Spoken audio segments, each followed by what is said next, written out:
বন্ধুরা, আজকের দিনটি আমাদের কাছে একটু স্পেশাল। কেন বলুন তো?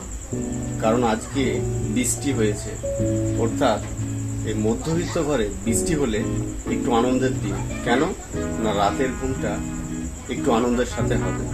বৃষ্টির সাথে যে ফ্যানের হাওয়া সেটা একটু ঠান্ডা আসবে। এটা হয়তো যারা একটু উচ্চবিত্ত মানুষ বা তারা যদি নিম্নবিত্ত হয়, যদি বাড়িতে এসি থাকে, তারা এটা ফিল করতে পারবে না। কিন্তু আমার ভিডিওটা যারা এখন দেখছেন, যাদের বাড়িতে এসি নেই, ফ্যান আছে আর বৃষ্টি হয়েছে, তারা এটা বুঝতে পারবে যে সত্যি আজকে রাতের ঘুমটা হয়তো খুব ভালো হতে চলেছে। এখন আমি বাইরে বেরিয়ে পড়েছি মাছ ধরার জন্য, কিন্তু মাছ ধরার সাথে সাথে আপনারা তো আর মাছের টেস্ট পাবেন না যদি মাছও আমি পাই। আপনাদের একটু আমার বাড়ির বাইরেটা একটু ঘুরিয়ে দেখাচ্ছি যে সেখানটা কেমন। এই যে এখানে দেখুন একটা পেয়ারা গাছ আছে। আমি এখন চারিদিকটা ভালো করে দেখছি। এই দিকগুলোতে অনেকবার আমি কই মাছ পেয়েছি, কিন্তু আজকে কোনো মাছের দেখাই নেই। এই যে এখানে একটা সন্নে গাছটাতে একটা পিঁমড়ে হাঁটছে, দেখতে পাচ্ছেন আপনারা, দেখিয়ে দিলাম একটু। অ্যানিমেল প্ল্যান্টস যেরকম দেখেন সেরকম। যাই হোক, যদি তবু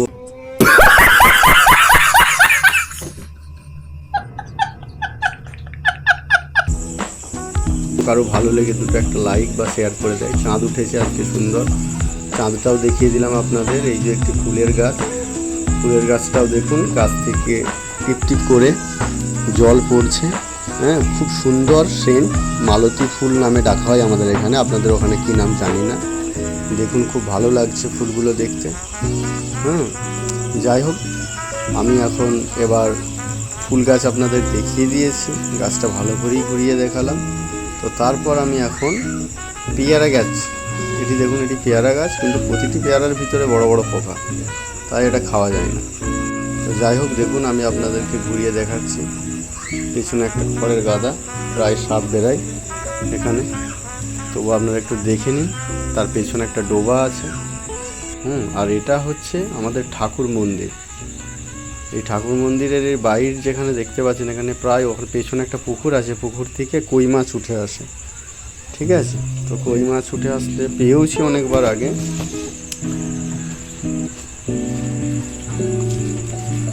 কিন্তু কোথাও আজকে কই মাছের দেখা নেই, শুধুই ফাঁকা। বৃষ্টি এবং ঝড় হয়েছে, তাই এই মাকড়সার ঘরটি এলোমেলো হয়ে গিয়েছিল, তাই সে এখন মন দিয়ে ঘর বানাচ্ছে।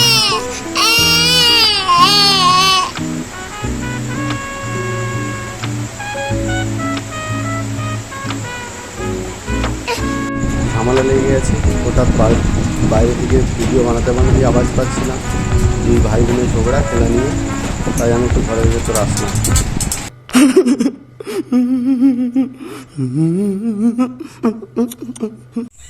এদিকে আবার একটু সমস্যা হয়েছে, দাদাকে এখানে পায়ে কিছু একটা কামড়ে দিয়েছে। এই একটু আগে ভাবছিলাম রাত্রের ঘুমটি ভালোভাবে ঘুমাবো, কিন্তু ওকে এখন ডাক্তারখানায় নিয়ে যেতে হবে, তাই বাইক বের করেছি। সত্যি বোঝা যায় না কখন কোথার থেকে কি হয়ে যায়। ওই যে দাদা হেঁটে হেঁটে আসছে, পা ফুলে গেছে এবং প্রচণ্ড ব্যথা। ওকে এখন বাইকে করে আমি নিয়ে যাব। আমাদের এখানে একটি প্রাথমিক চিকিৎসার পরিচিত দাদা আছে, ওর কাছে যদি সেরকম কিছু বলে তারপর হসপিটাল। দেখতে পাচ্ছেন ঢালাই রাস্তা ধরে যাচ্ছি সামনে। তা কি কামড়াইছে বুঝতে পারবি না, সাপ ফাপ হলে তো দেখতে পাবি। নরম পাড়া লাগবে আর লাগবে, সাপ হলে বুঝতে পারবি।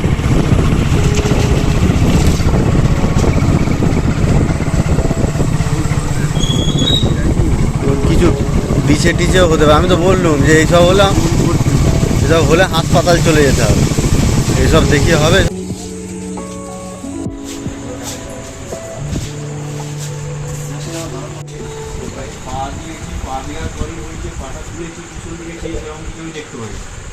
দাদা এখন সমস্যা বলছে, যাই হোক পাটা দেখছে টর্চ দিয়ে, দেখার পর বললো যে না সেরকম ভয়ের কিছু নেই, কিন্তু একটা টেট ভ্যাক দিতে হবে। এখন দাদাকে একটা টেট ভ্যাক দেওয়া হচ্ছে, পরামর্শ অনুযায়ী একটা টেট ভ্যাক দেওয়া হলো। একটু ইঞ্জেকশনে ভয়ও পায় দাদা, যাই হোক স্টেট ভ্যাকটা নিতে হবে, পোকাতেই কামড়াক আর যাই কামড়াক। স্টেট ভ্যাকটা নেওয়ার পরে আবার ফিরছি আমরা মার্কেটের মধ্য দিয়ে। কিন্তু আজকে একটা আরও দুঃখের খবর পেলাম।